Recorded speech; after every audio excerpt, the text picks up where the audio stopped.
Hoje a nossa primeira gravação do Nudeu e nós temos a honra de trazer aqui para falar conosco um grande amigo, psicanalista, tem um currículo aí vastíssimo que ele me pediu para não divulgar, então eu vou fazer essa caridade com ele. Mas ele está aqui hoje para falar nesses tempos de pandemia, que a gente está confinado, sem saber exatamente como agir, o que fazer, o que não fazer, e os sentimentos estão à flor da pele para muitos de nós. Então, para falar hoje sobre medo, ansiedade e angústia, Emerson Odilon Sandin conosco. Muito bem, é um prazer estar nesse canal que tem como propósito levar, acima de tudo, uma mensagem clara, objetiva, otimista sobre os enfoques, sejam eles quais sejam.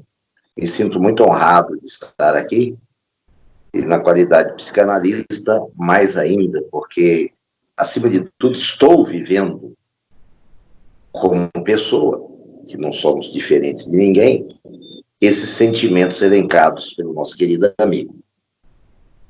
E também como terapeuta, além de vivenciar esses sentimentos, você ainda tem que minimizar, trabalhar, confrontar, clarificar, elaborar esses sentimentos dos seus pacientes. Me vem à mente agora uma frase de Freud, que dizia que o terapeuta doente cura melhor. Ou seja, nós, nesse instante que estamos sendo atravessados por esses sentimentos também, quer me parecer que ficamos mais próximos dos nossos analisandos. E como é que você vê esse cenário no qual nós estamos agora? Pela sua própria profissão, como é que você tem visto o sentimento das pessoas nisso? Como é que elas estão lidando com essa situação que é, para muitos de nós, não para todos, evidentemente, mas para muitos de nós, mandatório que a gente fique em casa, que a gente saia o mínimo possível. Embora haja, parece que uma divergência muito grande de opiniões acerca disso, mesmo assim as pessoas ainda nessa dúvida, o que está fazendo, com o que elas estão sentindo? O que você vê isso? Bom, primeiro vamos imaginar o seguinte: nós tivemos a Itália, primeiro a China, logicamente, depois a Itália, com aquele número imenso de mortos. Hoje os Estados Unidos batendo a Itália, com mais de 20 mil mortos. E o Brasil já com praticamente 20 mil infectados, com mais de 1.000 mortos. Então, pegando só esses países como exemplo, estamos em um caldeirão em ebulição, onde nós não sabemos o que será daqui a alguns instantes. Não é nem daqui para o amanhã, daqui a alguns instantes. A letalidade desse vírus é cerca de 5%. Então, ele age com uma rapidez imensa. Pode-se contaminar alguém daqui a 12 horas, sei lá, esse próprio alguém já está morto. Então, diante de uma situação dessa, é impossível o humano que não seja psicótico, o humano que tem sentimentos, que tem emoções, não se perceber, digamos assim, como se estivesse num navio à deriva, com uma infestação pestilenta nesse navio, que ele não sabe nem sequer como trabalhar. Então é algo desafiador, extremamente desafiador. Tem duas vertentes claras aí que nós temos que ver, que tem uma vertente que está preocupada com a o não estacionamento econômico. Não estou desprezando isso, é claro que nós temos que manter um certo giro econômico, mas não um giro mais, a meu sentido de ganho, um giro de sobrevivência econômica.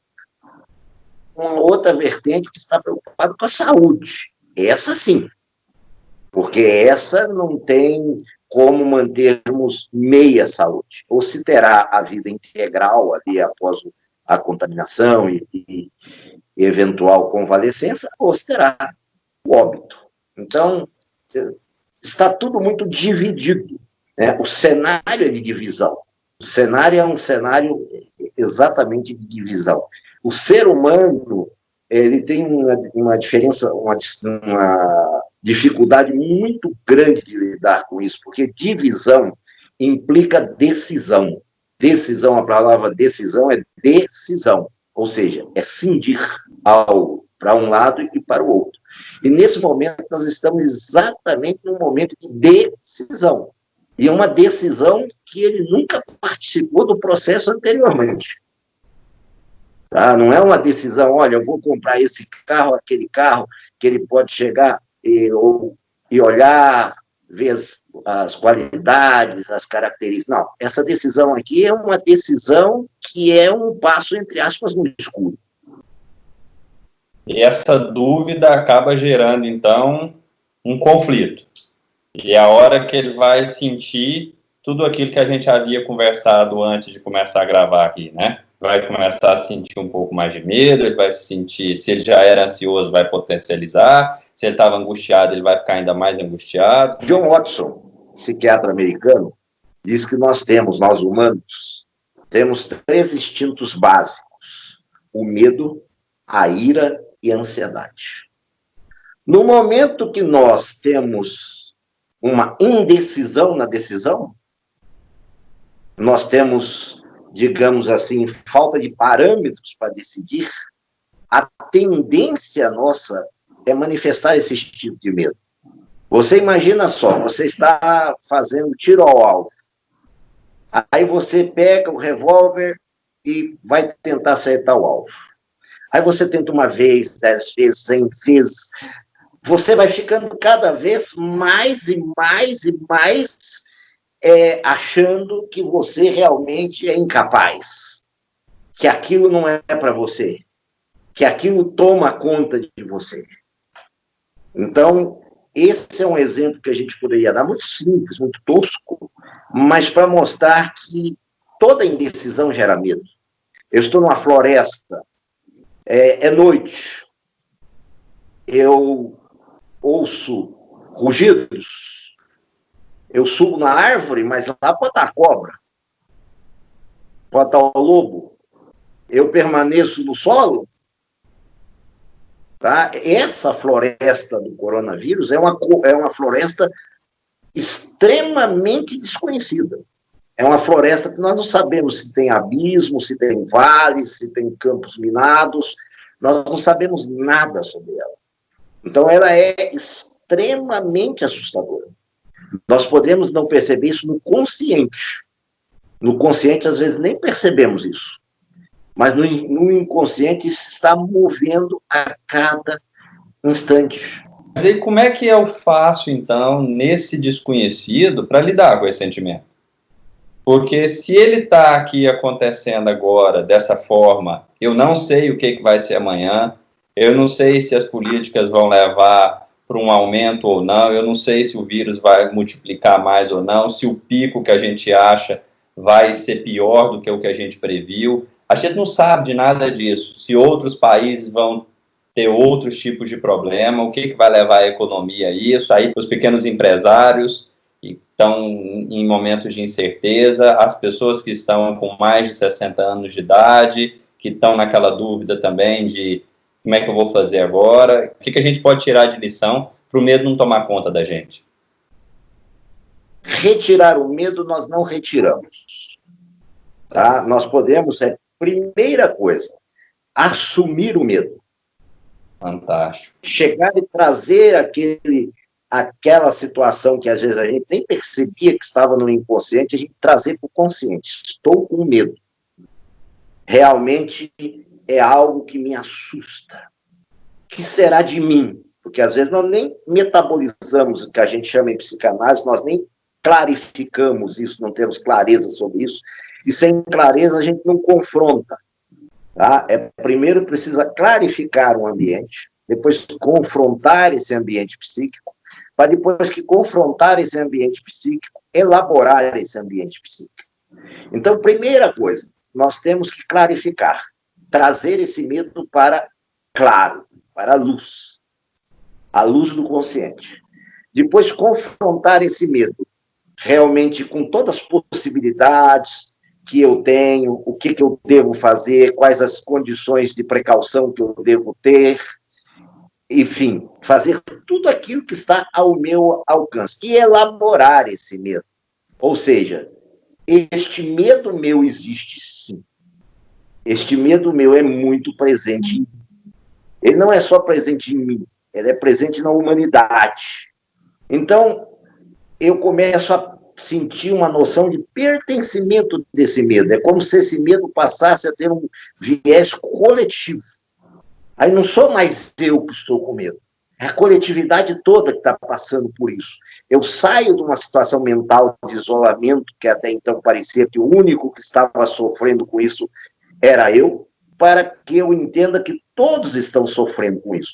Aí eu posso começar a estabelecer ferramentas de ajuda comunitária, ferramentas de ajuda de volta de ligações com amigos distantes que eu não ligava mais, porque nós estamos hoje também com algo fantástico diante das pandemias. Nós tivemos 2 anteriores pandemias, a peste negra, que demorou 10 anos entre o começo e o final, e 3 anos de forma profunda, tá? Por bactéria, era bactéria que saía de pulga de rato, né? Foi terrível, matou cerca de 200 milhões de pessoas. Depois nós tivemos a gripe espanhola, que matou cerca de 150 milhões de pessoas. Também, isso é uma estatística aproximada, porque não existia estatística naquele tempo. E nessas 2 situações que eu estou falando, se fizeram isolamentos.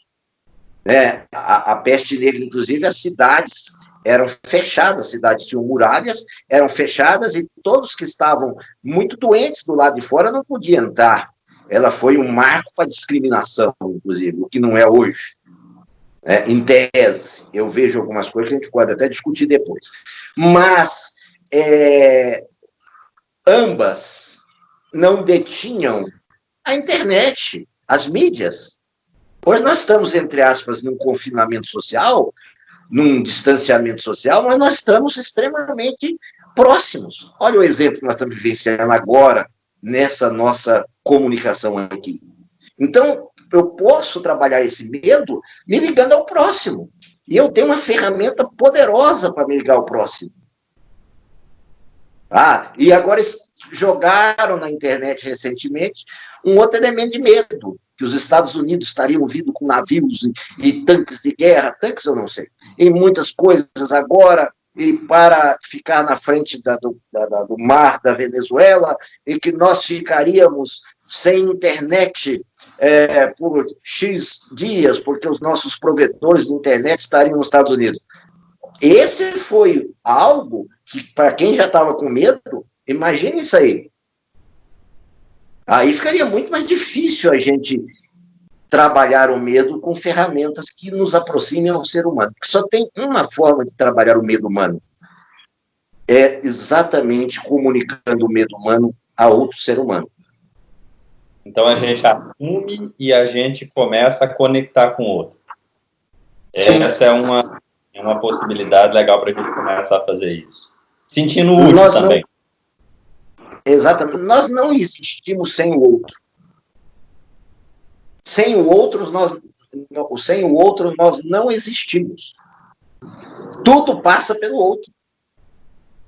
É o olhar do outro que nos dá significado.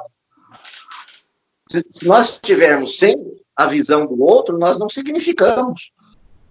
O que a gente pode falar, que mensagem que a gente pode trazer para as pessoas que realmente estão agora, né, com dificuldades mesmo? Porque muitos estão em casa, conseguem ficar em casa, não conseguem com as reservas que tinham se manter, ou às vezes pedir algum alimento, vem, entrega em casa, qualquer outro tipo de serviço também.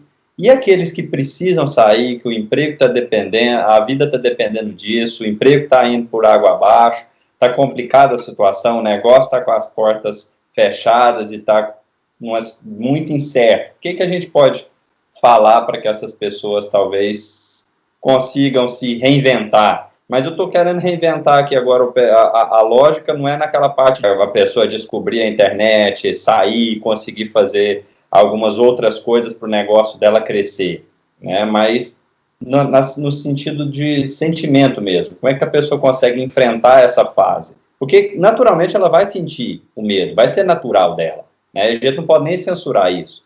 Mas como é que a gente faz para que... O que pode dar conforto para essas pessoas? Bom, como eu falei que o Dr. Watson falou que nós temos o medo, que nós já falamos sobre o medo, a ira, aí entra uma questão importante sobre a ira. Tem pessoas que estão em isolamento social que ficam, talvez inconscientemente, iradas de verem pessoas passando na rua. Como pode, nesse momento? Mas ela sabe o que aquela pessoa que está passando na rua está fazendo? Eu estou falando daqueles que estão de carro, de moto, de repente estão trabalhando, mas nasce em nós uma certa ira. A gente começa a ter, se não cuidar, um sentimento de apartheid. A gente começa a ter um sentimento igual foi na peste negra, de dentro da minha cidade não deve passar nem perto aqueles que são abatidos pela peste, acometidos pela peste. Então, a primeira coisa que nós temos que fazer, eu volto a dizer, é trabalhar essa ira, tá? Tanto de quem fica, quanto de quem vai. Porque alguns, por exemplo, vão também ao mercado de trabalho, vão fazer coisas úteis, sem dúvida, mas, por exemplo, sem usar máscara, sem cuidado nenhum. Inconscientemente, ele está manifestando uma ira. Ele, de alguma forma, está negando a situação nefasta que nós estamos passando. Então, temos que sair. É necessário sair? É um caso de necessidade sairmos? Sim, é.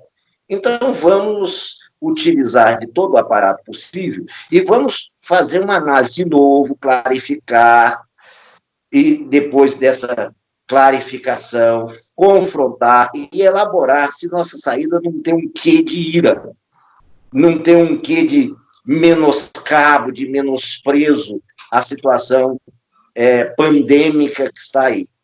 Então, é muito importante olharmos isso. Não tem. É algo que eu preciso fazer para a minha sobrevivência.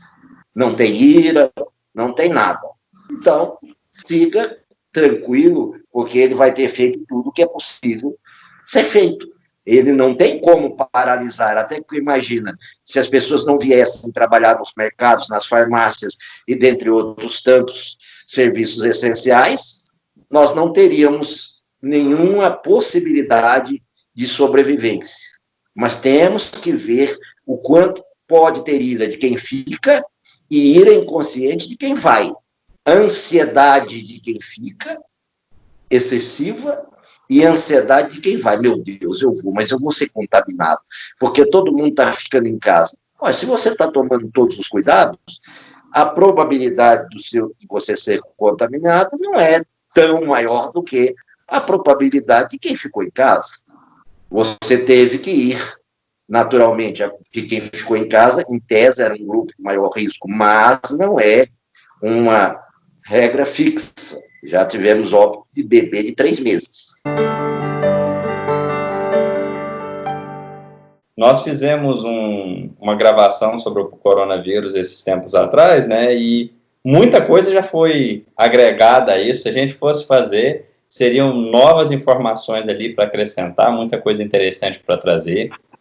Mas voltando à questão aqui da ansiedade, a ansiedade, ela realmente é um problema que a gente sabe que está aí na casa de muita gente. Parece que com essa questão tecnológica promove a ansiedade e muitas pessoas têm vivido constantes conflitos com isso, sem saber como é que elas fazem para sair disso. Então, chega uma pessoa ansiosa antes e ela entra numa situação dessa, de incerteza dessa forma, o que você teria para falar para uma pessoa dessa? Esses que já eram ansiosos, não aquela ansiedade que vem decorrer da situação, mas aquela pessoa que às vezes já sofreu isso. Primeiro, vamos falar um pouquinho, rapidamente, sobre a ansiedade. A ansiedade é filha do medo. Então, a ansiedade decorre do medo. Ninguém é ansioso sem ter, ainda que inconscientemente, um medo. Antes, quando o mundo era muito frenético, antes do coronavírus, o mundo era muito frenético. Ninguém tinha tempo para nada. Tudo acelerado, né? Tudo correndo para lá e para cá. O doutor Augusto Cury, ele fala que ele teve o privilégio de descobriu realmente uma síndrome chamada síndrome do pensamento acelerado, que era uma coisa assim fantástica. O sujeito tinha que produzir. Nessa aceleração brutal que se vinha, um carro a 200 por hora, para chegar em algum lugar, que o indivíduo nem sabia bem qual era o lugar, mas ele tinha que vencer metas, bater metas. De repente, esse carro tem que ficar estacionado no acostamento. Imagina só que choque. Para quem, de certa forma, gastava adrenalina, vasopressina, no acelerar, o exemplo do meu carro, do carro, de repente ele parou e agora ele não tem mais o que gastar. Aí é ele com ele mesmo. É o pior momento, talvez, desse episódio que estamos vivendo, é que o ser tem que se olhar profundamente. O índice de divórcio aumentou sobremaneiramente nos Estados Unidos, no Brasil, exatamente porque tinham-se os casamentos de faz de conta, e aí quando ficou um perto do outro, aí não deu mais para fazer o faz de conta. A coisa tomou um rumo terrível. Então, aquilo que era uma ansiedade disfarçada, era uma ansiedade escamoteada com o nome estresse, a gente batizava essa ansiedade. Não, eu estou numa carga alta de estresse. Na verdade, o estresse bom é positivo. O estresse bom faz com que progridamos. O estresse mau é esse, na verdade, a ansiedade. Aí teve que parar. Aí, além de parar, agora ele tem que sobreviver. Ele está parado no acostamento, a 200 quilômetros de uma cidade, que ele imagina que esteja. Ele está muito ansioso, mais do que antes, porque ele o carro dele não pode mais correr. Ele está ali, ele calcula, imagina, estipula que próximo dele deve ter um lugar de sobrevida, que é a cidade, entre aspas, a 200 quilômetros, e ele já está, digamos assim, surtando. O que fazer? Se ele der vazão a essa ansiedade de uma forma exponencial, negativa, ele pode gerar ataque de pânico, o que não será nada benéfico a ele, será ainda mais prejudicial. É você ter uma comorbidade, um problema, e somar mais um segundo. Então, ele tem que controlar o primeiro para realmente não se ter o segundo. E ele pode não se ter o segundo. O segundo só se ele não conseguir parar e controlar. Então, primeiro ponto, novamente, fazer um inventário da ansiedade. Que grau que está a minha ansiedade? A minha ansiedade está em que medida? Está nessa medida. Bom, eu preciso dar um norte para essa situação. Novamente, ele precisa de procurar conexões. Conexão com o outro, conexão com situações que possam gerar para ele uma sobrevida psicológica. Nessa situação aqui agora, não fica mais difícil fazer isso? Por um lado, a gente tem a questão tecnológica que ajuda, mas também por trás dela parece, não estou falando que é, mas parece haver uma certa superficialidade. Então, você não consegue fazer aquela conexão tão profunda, muitas vezes. O outro está de lá, às vezes, manejando 10, 15, 20, 100 conversas, responde uma coisinha aqui, outra ali, depois nem lembra direito o que estava conversando aqui, e a pessoa fica naquela ansiedade esperando uma resposta, a resposta não vem, ele manda de novo, a resposta não vem de novo, e ela vai ficando naquela ansiedade, vai gerando aquele conflito, Como é que faz? Boa pergunta. Primeiro que a tecnologia é uma grande ferramenta, como eu falei, para a gente se conectar a outros humanos, fazer grandes elaborações desse momento. Claro, mas como eu disse que o outro é que nos faz sentido, o outro também a gente precisa sentir o outro, sentir mesmo, presencialmente o outro.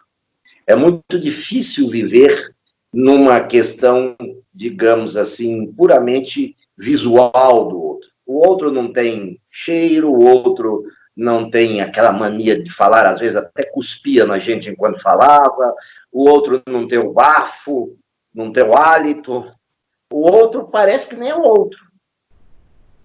É um arremedo do outro, se a gente parar para observar.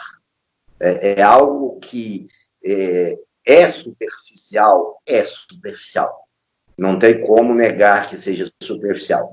Mas temos que trabalhar com o que temos.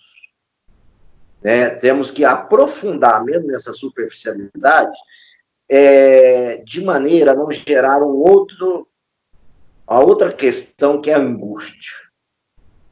Porque a ansiedade não trabalhada, ela gera, como eu falei, o pânico, ou também gera a angústia. A angústia é essa sensação de como é que eu faço? Está tudo acabado. Não tem mais jeito. Essa situação vai ter que ser trabalhada muito profundamente nesse momento e vai ter que ser trabalhada, como eu falei, de várias maneiras. Talvez a melhor maneira hoje seja a de trabalhos voluntários. Por quê? Trabalhos voluntários reais. Conheço uma senhora de 76 anos, está isolada, está em isolamento social. Ela coordena 10 costureiras para trabalhos voluntários de máscara. Ela passa 8 horas por dia coordenando e quanto de pano que ela tem que mandar, ela faz os cortes, etc, etc. Quer dizer, ela interagiu de tal maneira que ela realmente está ali como se ela tivesse uma grande fábrica. Perdeu a noção dos limites geofísicos, chamemos assim. Né? O psíquico entrou numa afinidade nova. Esse é o ponto que eu acho que essa pandemia nos convida a alterarmos psiquicamente, lidarmos, reinventarmos psiquicamente. Porque senão nós vamos ter dificuldades maiores. Estamos no navio, um navio à deriva, com solavancos monstruosos e em noite escura. Então, realmente, nós temos que trabalhar no porão, nós temos que trabalhar de alguma forma nesse navio. Não adianta a gente colocar a mão na cabeça e correr da proa para a popa e vice-versa. Isso aí vai gerar cada vez mais angústia e pode, em alguns casos, esse nível de angústias deve ser trabalhado. Se não trabalhado, poderá desembocar no suicídio por achar que é o fim, que é o Armagedon, que é o apocalipse da humanidade. Essa é uma ideia psicológica que nós temos que varrer.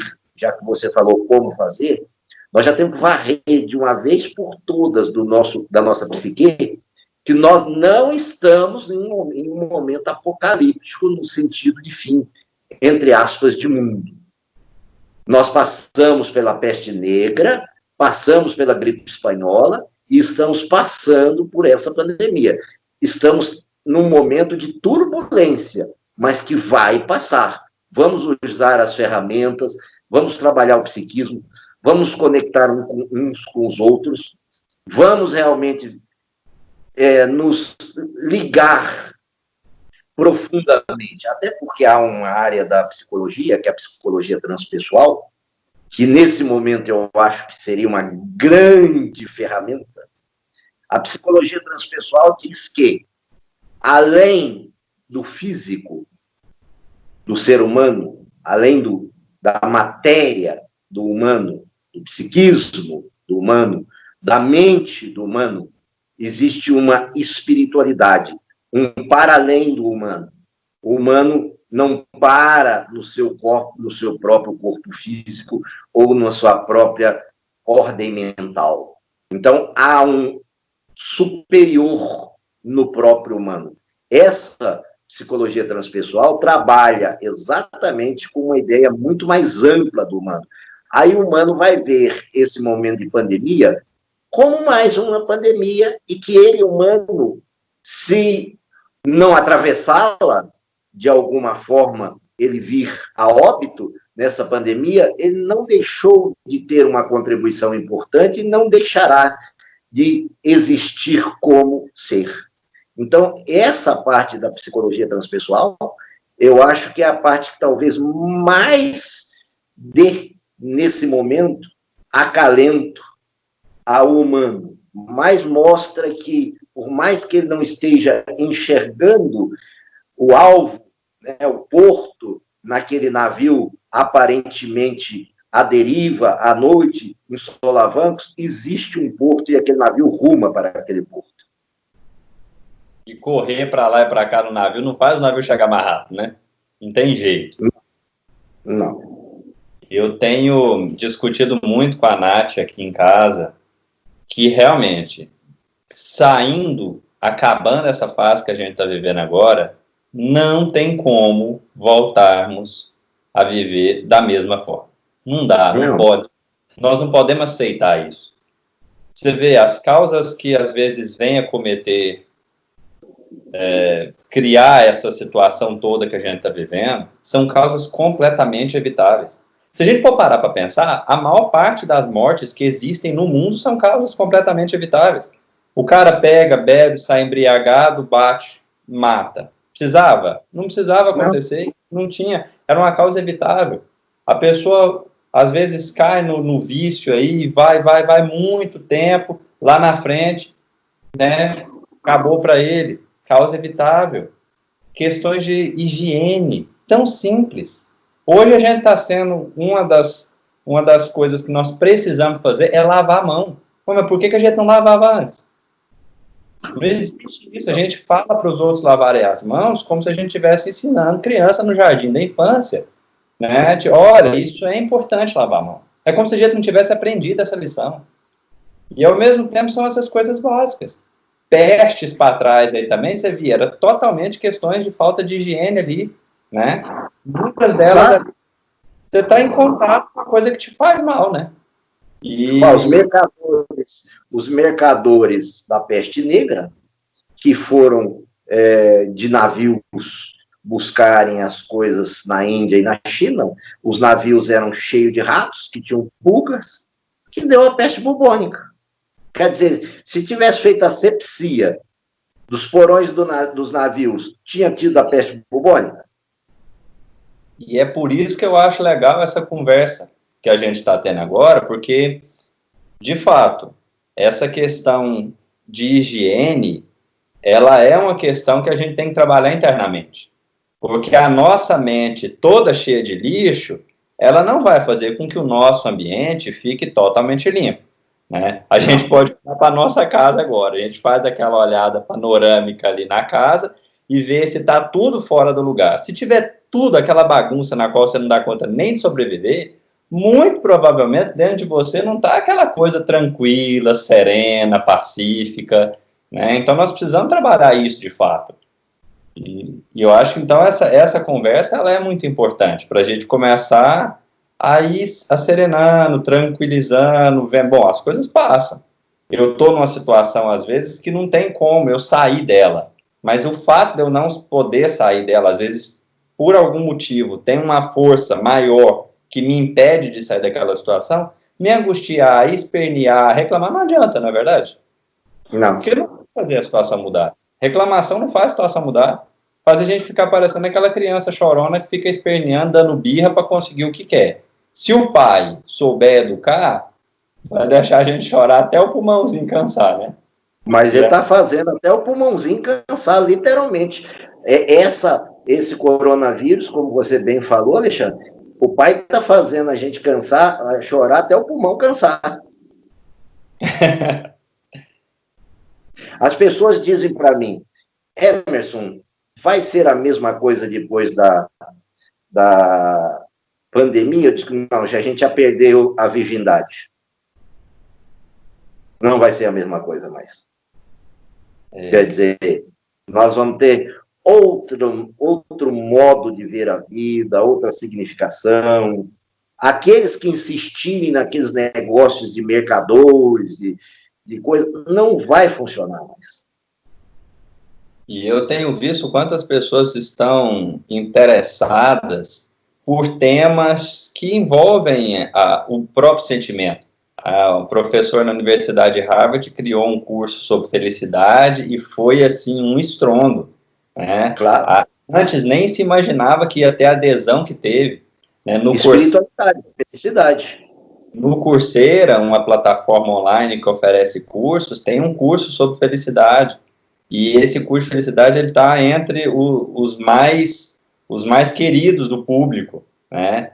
E é um curso muito interessante, traz muitas ferramentas legais para sempre te manter bem. Porque o povo às vezes falar de felicidade é como se você fosse falar de... Eu até queria saber a sua opinião sobre isso, que é como se você estivesse sendo otimista, mas um otimista não realista. Como se você estivesse falando, não, vai dar certo, vai dar certo, vai dar certo, e tá tudo dando errado, e você tá lá naquela felicidade ilusória. Eu acho que... O que você acha sobre esse tipo de raciocínio? Bom, felicidade. Felicidade não é algo puramente utópico. Felicidade é construção. É você começar a tomar medidas e decisões construtivas. Por exemplo, a Sociedade Brasileira de Cardiologia foi a primeira, ela adotou um manual para os cardiologistas brasileiros que eles tratem dos seus pacientes invocando ou chamando atenção para o aspecto da espiritualidade.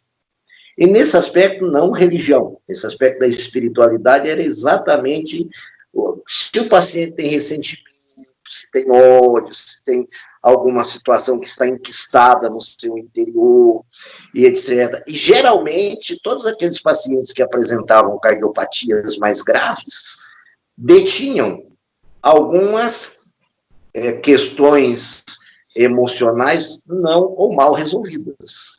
Essas pessoas, ao longo das consultas, ou das terapias, ou dos seus autodescobrimentos, vendo e trabalhando isso, vão ser pessoas felizes. Pessoa feliz é aquela pessoa que se planifica com a sua própria identidade. Quer dizer, que é uma pessoa que não precisa de aprovação do outro para que ela esteja bem. Não é ser egoísta ou egocêntrico. É uma pessoa centrada, realmente. Essa é uma pessoa feliz. Né? Tudo aquilo que divide, tudo que realmente discrimina, gera infelicidade. O ser humano, quando ele discrimina também, ele é infeliz. Quem fere alguém, por trás é um ferido. Então, a felicidade é essa construção de bem-estar de várias situações amorosas, afetivas, quando da infância, e daí por diante, ou seja, alguém que vai trabalhando as suas questões até chegar num ponto de aceitação positiva do seu melhor, não aceitação omissiva, uma, sim, resignação dinâmica, algo igual agora nessa pandemia, por exemplo. Nós temos que ser resignados, mas dinamicamente. Olha, eu sou resignado, mas ando sem máscara, não lavo a mão, hábito elementar de higiene, não faço nada disso. Ontem eu escutei uma jovem de 15 anos me dizer assim, eu não ando de máscara porque eu acho feio andar de máscara. Quer dizer, o conceito de beleza desse ser é superior ao conceito de saúde, de vida. Há um movimento, que não é o caso aqui, mas que me chamou muita atenção, e eu estou aprendendo sobre ele, que é o Body Positive. É um corpo livre, o corpo, né, o ser se sentir bem com o seu corpo, né, se é super gordo ou super gorda, estou dando um exemplo, pode ser qualquer outra coisa, possa ir à praia, botar um biquíni. Aí você escuta das outras pessoas infelizes dizendo assim: aquele lá ou aquela lá não tem noção do ridículo. É porque aquele ser que está fazendo um comentário é que está projetando um problema dentro dele que o infelicita. Certamente ele tem problema na área da dinâmica corporal, ainda que inconsciente, que o infelicita. De repente é o nariz dele que não gosta. Né? E ele está olhando aquele outro como sendo um problema. Então, felicidade, para mim, é uma construção diária.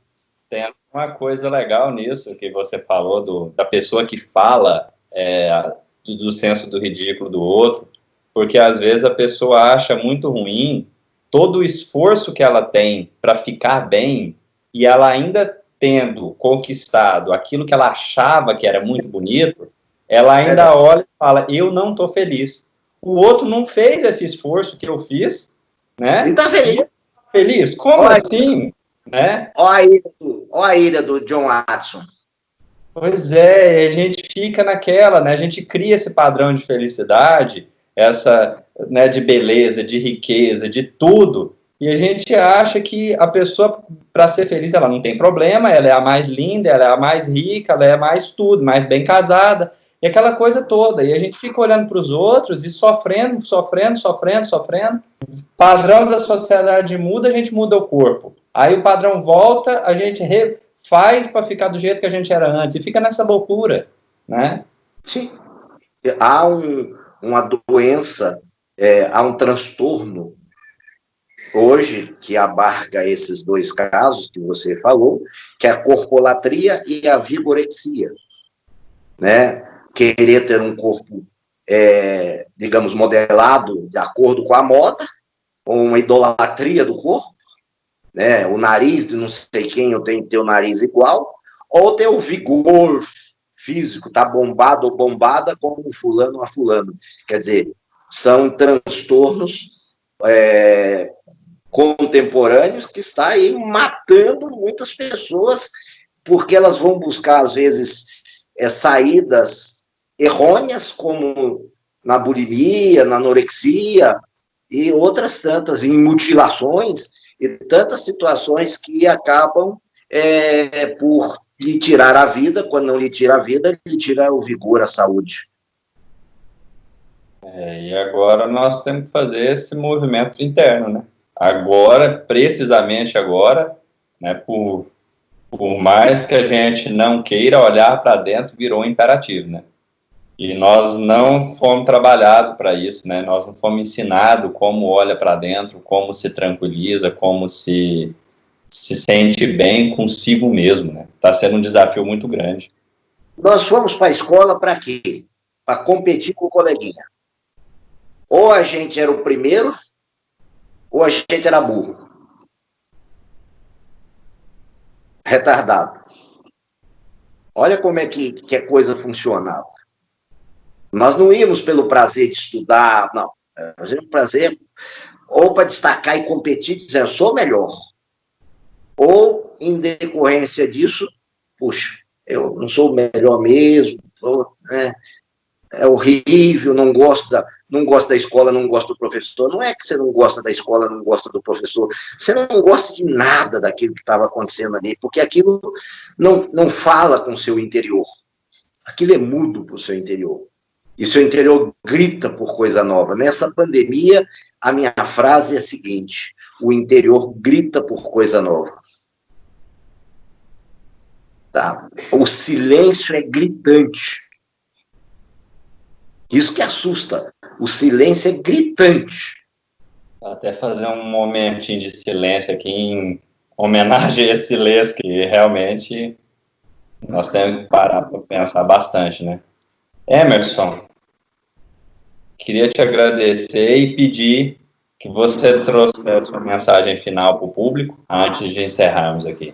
Agradeço ao Alexandre, dileto amigo, agradeço ao canal, agradeço ao público e quero compartilhar com todos a seguinte mensagem: vamos trabalhar nosso medo, nossa ira, transformando isso em amor, olhando para os seres que são como como nós.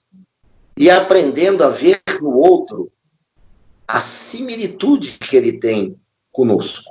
Que talvez nós, antes dessa pandemia, não tivéssemos notado que somos símiles.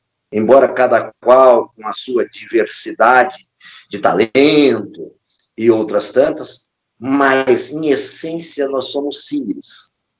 Nessa similitude é que encontra, nessa unidade, é que encontra a grande força.